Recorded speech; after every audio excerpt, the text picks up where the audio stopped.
And we're back to learning Illustrator in a year, day 126. Let me show the pie graph tool. Once again, it's in its toolbox. For all of these graph tools, just right click on it, left click on the canvas. I make that 500 times 500. And here we can add these values again, so it's not like the scatter graph tool that I've talked about in the last video. You can add as many as you need and they only have one value.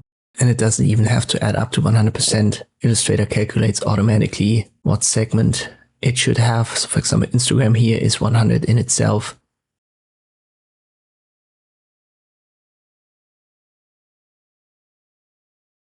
If you add a second row of values, you're simply going to get a second pie chart. Sometimes you want to have that. Let's say the first one is for 2025, the second pie for 2026. So sometimes you only need one legend and have multiple pie charts like this. And you can easily add another one and then the full 360 degrees will be calculated new.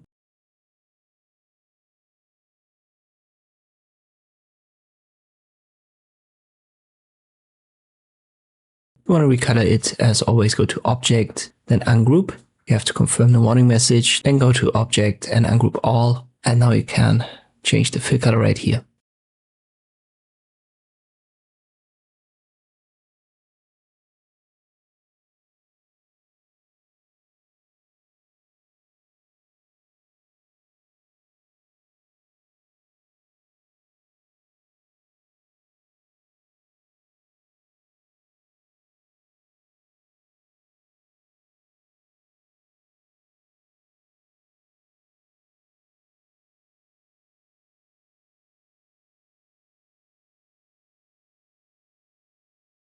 And this I can use the pie graph tool in Illustrator. I hope this video was helpful. Thank you for watching and I'll see you next time.